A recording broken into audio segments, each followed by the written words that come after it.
Ibu-ibu, bapak-bapak, dan saudara-saudara yang berbahagia, para pecinta radio Kayu Manis di Jakarta, serta kaum muslimin yang dimuliakan oleh Allah Subhanahu wa Ta'ala. Mari kita bersyukur kehadiratnya yang telah menyampaikan niat kita untuk melanjutkan kaji kita yang sampai pada surah Al-Mulk, surah 67. Yang kemarin kita membahas surah ini ayat yang ke-15. Yang bunyinya, A'udzubillahi minasyaitonirrajim. Bismillahirrahmanirrahim. Huwallazi ja'ala lakumul arda zalulan famshu fi manakibiha wa kulu min rizqihi wa ilaihin nusyur. Yang maknanya, Dia Allah yang telah menjadikan bagi kamu bumi dengan kemudahannya. Maka berjalanlah kamu di permukaan bumi ini, hidup, mencari hidup dengan mudah, bebas, silakan. Wa kulu min rizqihi, dan makanlah kalian dari sebagian rezekinya. Wa ilaihin nusyur, dan pasti kepada Allah kamu akan dibangkitkan kembali ke sana. Baik, saya masih akan melanjutkan dengan akhir ayat ini. Wa ilaihin nusyur. Memang ayat ini mengandung teknologi sesuai dengan kemajuan kurun zamannya. Bagaimana bumi sebagai zalulan yang dibuat mudah. Mudahnya karena menggarapnya pakai teknologi. Teknologi 4 abad yang lampau dengan sekarang lain. Sekarang teknologi begitu melangit hingga mudah saja orang mencari rahmat Allah di permukaan bumi ini. Untuk melaksanakan famshu fi manakibiha, berjalan kamu di atasnya, wa kulu min rizqihi, itu gampang sekali sekarang ini. Tapi ingat, ada kuncinya. Wa ilaihin nusyur, dan kepadanya kamu akan kembali dibangkitkan. Coba ibu-ibu bisa bayangkan betapa gawatnya andai kala teknologi yang tinggi dikuasai oleh orang yang tidak beriman kepada hari bangkit.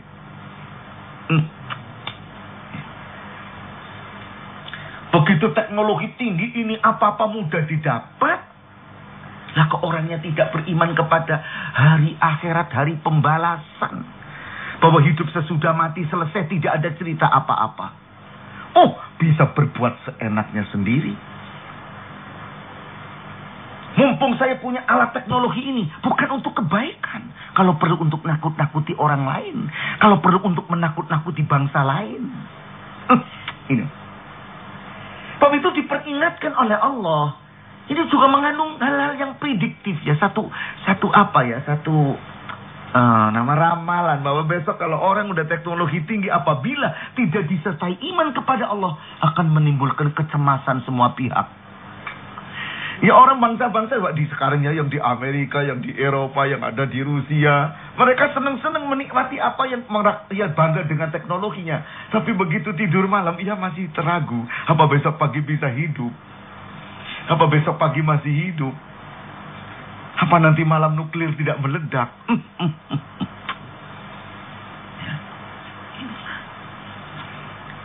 Maka orang tidak perlu cemas kalau teknologi itu berada di tangan orang yang beriman. Beriman kepada hari akhirat. Beriman kepada hari bangkit. Maka ia akan menggunakan teknologi itu sesuai dengan etika kehidupan insani. Dengan akhlak kehidupan manusia yang luhur. Ini akan dipakai betul-betul. Kecemasan itu tidak akan ada. Sebab mengakui adanya hari perhitungan. Hari hisab. Hari pembalasan nanti. Nah inilah ibu-ibu, bapak-bapak, dan saudara-saudara yang berbahagia, para pecinta radio Kayu Manis di Jakarta. Ingat, hasil teknologi itu ditentukan oleh siapa? Ditentukan tujuannya oleh cita-cita manusia sendiri.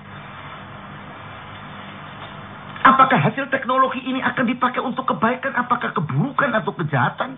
Yang menentukan cita-citanya manusia sendiri. Bayangkan, kalau manusianya yang akan menentukan tujuannya ini orang yang jahat. Orang membuat senjata untuk memberantas kejahatan. Tapi ada orang memegang senjata untuk berbuat jahat. Mengapa? Karena orang. Demikian ibu-ibu, bapak-bapak, saudara-saudara yang berbahagia. Ya, silakan. Sekarang orang banyak yang cemas terhadap masa depan. Timbul futurologi, ilmu tentang yang akan datang. Bagaimana tahun 2000, bagaimana tahun 2500, bagaimana tahun 3000, bagaimana 10 tahun lagi, bagaimana 100 tahun lagi. Timbul berbagai macam ketakutan dan kecemasan. Ya? Kadang-kadang seorang ibu juga cemas, suaminya pergi pulang lagi apa tidak. Itu kadang-kadang juga begitu. Itu bukan di sini, di Amerika. Itu bukan di Amerika, bukan di Amerika. Ya Allah ya. Ya Allah, ini pergi pulang apa enggak. Ini kadang-kadang. Apa nanti kalau manusia sudah 10 tahun lagi atau 50 tahun, apakah manusia ini bisa makan lagi apa tidak dengan kepadatan penduduk ini?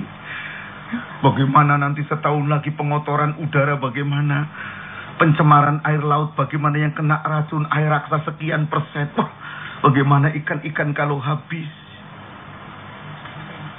Ini dipikirkan semua. Bagaimana tanah-tanah sawah sudah banyak dipakai untuk permukiman. Ini tempat tinggal manusia. Orang berpikir, di mana orang sudah banyak sekarang dengan membuat rumah-rumah yang bertingkat tinggi, banyak air yang disedot pakai jet pump besar. Akhirnya tanah ini makin lama makin merendam, permukaannya lebih rendah daripada yang dulu dari laut. Ini orang berpikir banyak. Begitu coba orang yang ada yang berkata, lihat saja itu kalau sudah kita naik ke pesawat terbang di atas, ya Allah, kayak hampir tenggelam. Kadang-kadang berkata begitu.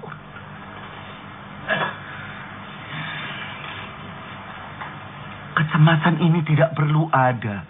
Andai kata orang semua menyadari, semua akan dimintai tanggung jawab oleh Allah.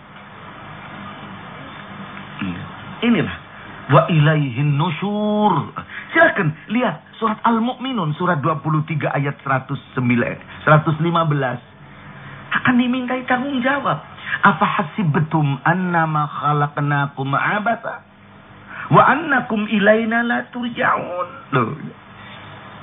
Apa hasibtum, apakah kamu pada menganggap, pada mengira, pada beranggapan, berpikiran bahwa kami sesungguhnya menciptakan kamu abasa, sia-sia, boleh berbuat semaunya, boleh cari makan semaunya. Kalau perlu yang satu ngerampas hak yang lain, begitu maumu. Apa boleh bebas begitu? Kami menciptakan kalian ini. Wa annama ilaikum la turja'un. Dan apakah kalian pada beranggapan bahwa nanti kalau mati kamu tidak dikembalikan kepadaku? Itu anggapan bebas, enak, tanpa tanggung jawab? Tidak. Ini pertanyaan yang tidak perlu dijawab. Orang ngerti. Semua manusia ngerti. Ulang kali saya katakan, kalau kita lihat jenazah, mesti pikiran kita ngomong, ya Allah, ini jenazah riwayatnya macam-macam. Dan banyak persoalan yang belum selesai. Urusan beras yang 2 truk belum selesai. Urusan koperasi kedelai untuk urusan tahu tempe ini belum selesai.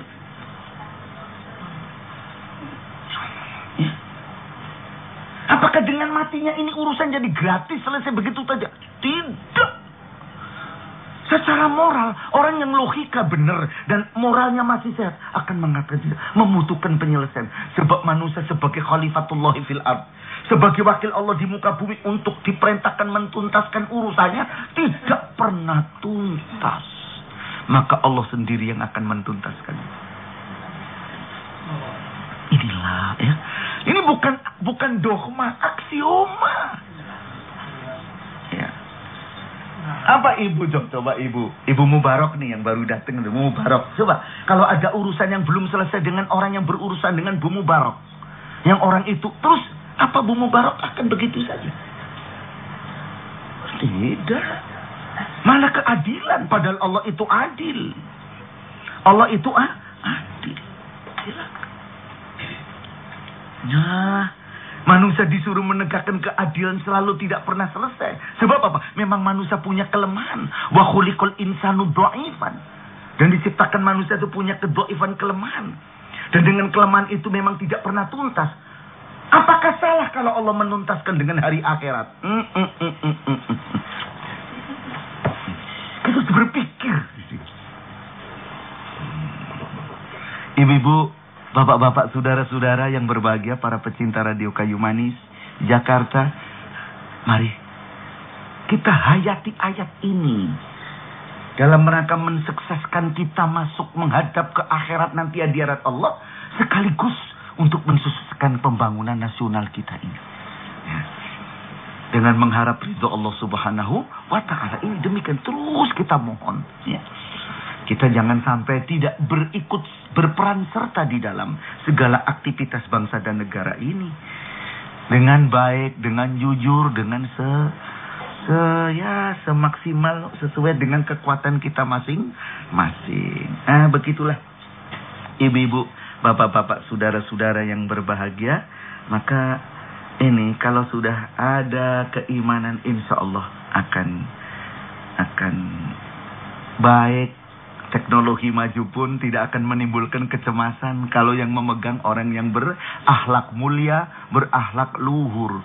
Tapi kalau sudah tidak punya keimanan di hari yang akan datang, hari pembalasan, ia tidak akan punya perhitungan pada hari datang. Perhitungannya hanya di hari kini. Ia akan senang-senang saja. Inilah. Baiklah. Bagaimana sekarang yang menjadi permasalahan? Bagaimana orang dengan teknologi ini selesai, ini selesai, ini selesai, ini selesai. Orang masih bingung sekarang. Termasuk futurologinya nanti ya. Bagaimana memperbaiki rohani manusia. Kan rohani yang sudah terlanjur lancung. Bagaimana? Mengembalikan ke pangkalannya yang baik, yaitu Allah Subhanahu wa Ta'ala. Rasa cinta kepada Allah, hubbullah. Rasa cinta kepada sesamanya, supaya tumbuh kembali. Ini yang jadi masalah. Ini masalah ruh. Bukan sekedar masalah kemasyarakatan begitu saja pakai ilmu ini, ilmu itu. Tidak. Kalau ini akan selesai dengan ilmu sosiologi, dengan ilmu ini, ilmu itu, ilmu psikologi. Oh sudah selesai, banyak ahli kok. Ini urusan ruh. Dan urusan ruh ini urusan Allah. Wa ilaihin nusyur. Dan kepadanya kamu akan kembali dibangkitkan. Yang kembali ruh.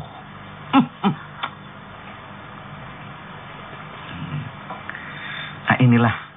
Maka mohon diperhatikan baik-baik. Nah itulah. Maka sesudah ayat ini, ayat ke-15. Masuk ke ayat 16. Allah masih eksposi kekuasaan. Pamer kekuasaan. Supaya manusia membandingkan dengan apa yang pernah ia ada pada dirinya. Manusia diberi kekuasaan yang sementara. Manusia diberi kewenangan sementara untuk berbuat bebas. Asal jangan menyalahgunakan kebebasan itu. Apa ayat berikutnya? Allah berfirman, A'amintum man fis sama'i ayyakhsifa bikumul ardo fa'idha hiya tamur. A'amintum, apakah kamu sudah merasa aman? Mamfis sama dengan dia yang ada di langit, yaitu Allah. Apa kamu sudah merasa aman terhadap Allah yang di langit? Kamu sekarang di sini hidup tenang-tenang enak. Kamu merasa aman ya? Yang kamu makan haram. Yang kamu pakai bahan pakaianmu haram. Rumah tempat tinggalmu haram. Teman bercandamu haram. Merasa aman nggak begitu? Ditujukan pada orang kafir ini. Ditujukan pada orang kafir yang tidak punya hubungan kasih sayang dengan Allah. Ruhnya tidak punya hubungan kasih sayang dengan Allah. Ruhnya tidak sambung, tidak bendeng dengan akhirat.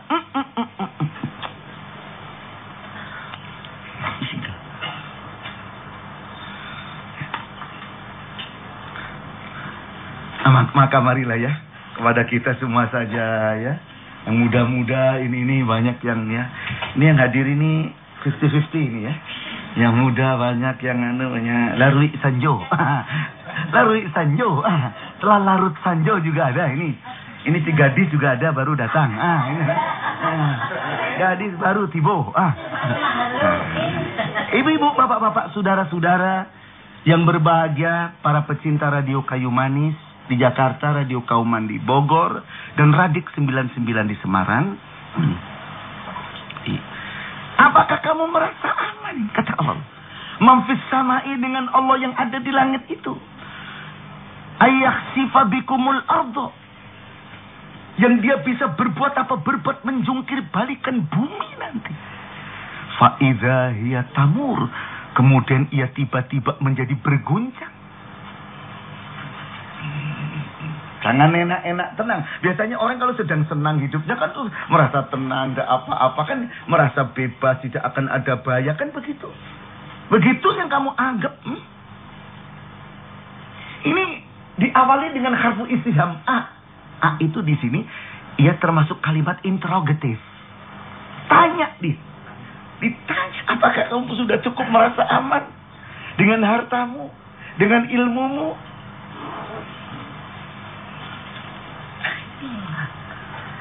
Maaf, di sini sebutannya mamfis samai, Allah yang ada di langit.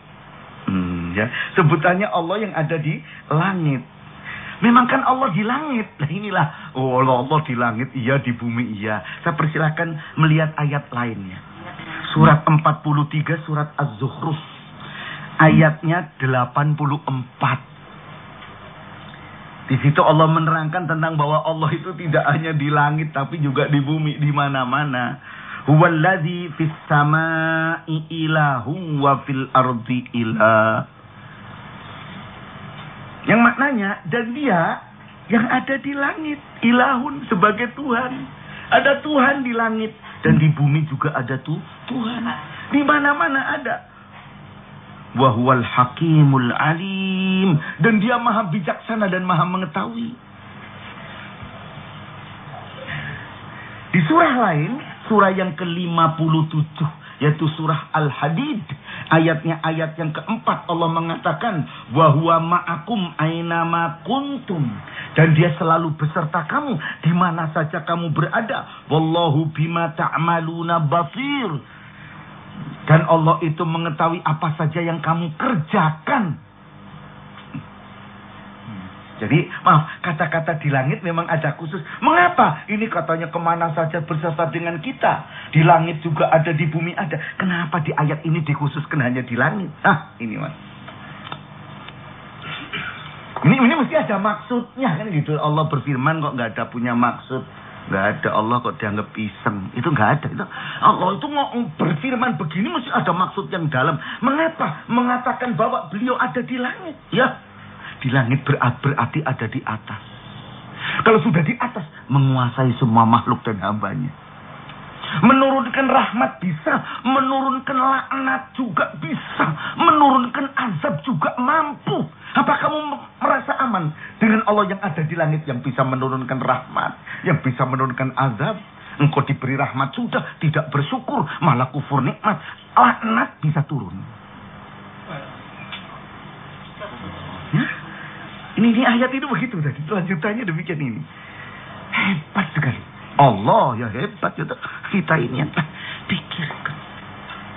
Oh itulah, marilah mumpung belum. Jangan sampai kita perbuatan kita mengundang. Memanggil-manggil laknat datang. Jangan.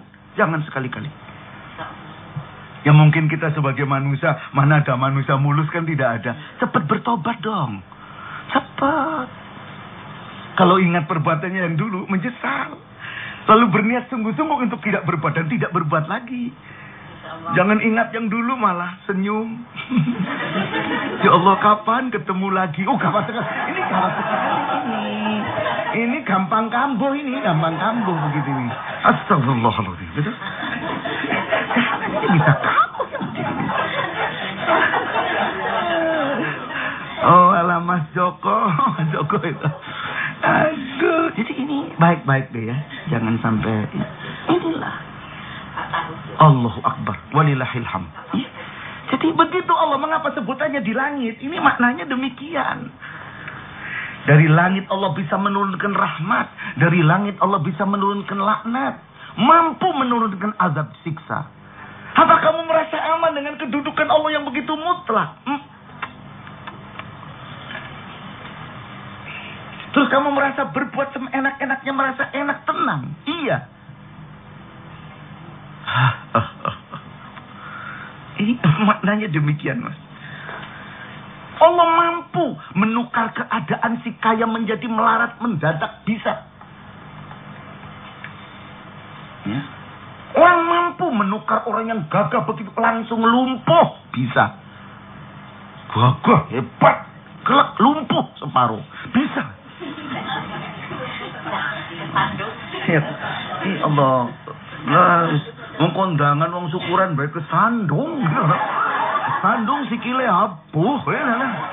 Terus suwe beli ngaji. Kasen ini ya Bu Arifin ya.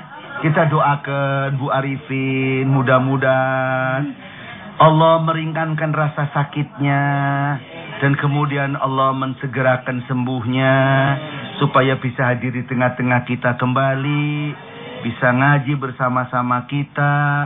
Dan mudah-mudahan dengan itu Allah minimal akan mengampuni segala kekurangannya dan akan menambah nikmat atas beliau.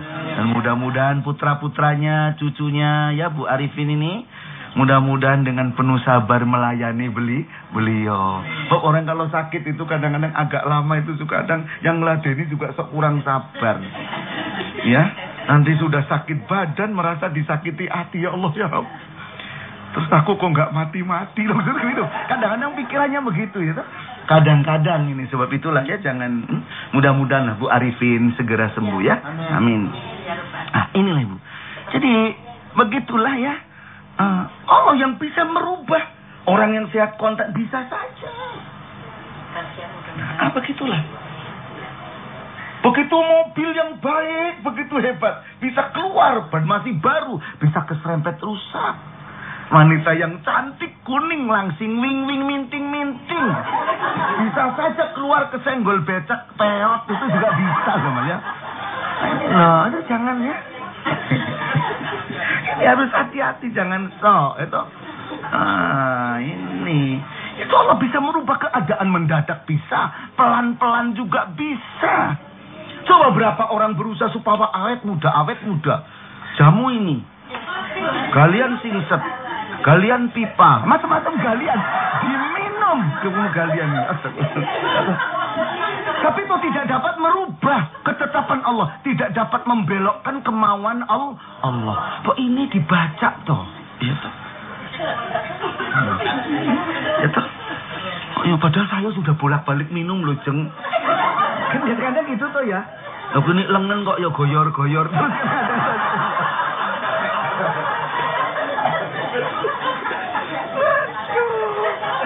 Main ya kalau supaya nggak goyor-goyor main seporot gitu, seporot. Lo orang Jawa seporot itu dia biar push up biar kenceng kan gitu tuh ya. Itulah ini Ibu. Allah bisa merubah segalanya dengan mendadak. Faiza hiya, maka tiba-tiba dia menjadi goncang bisa. Orang yang sedang tenang-tenang enak, suami istri goncang pikirannya. Ada telepon, anaknya tabrakan. Bisa terjadi begitu.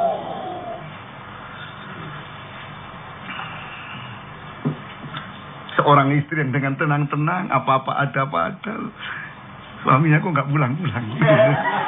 Pulang terlambat. Ini bisa begitulah. Bisa.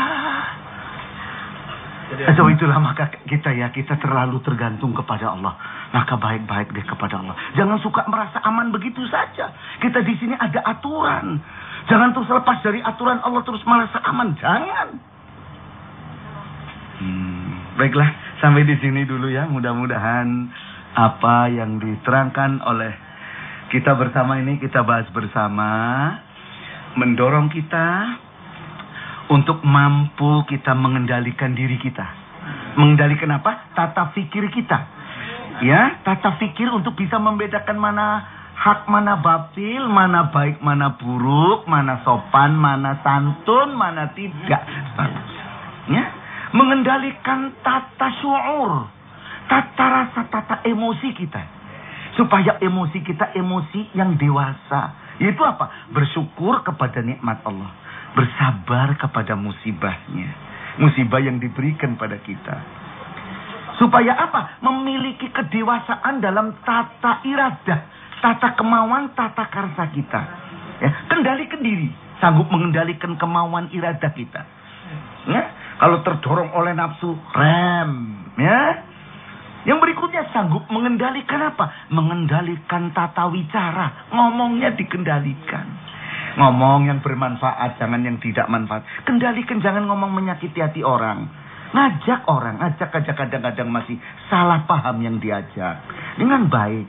Dan yang berikutnya, kendalikan perbuatannya. Hanya menuju pada yang baik, tinggalkan yang jelek. Insya Allah, selamat dunia akhirat. Mari kita tutup dengan membaca Alhamdulillahi Rabbil Alamin. Wabillahi taufiq wal hidayah. Wassalamualaikum warahmatullahi wabarakatuh.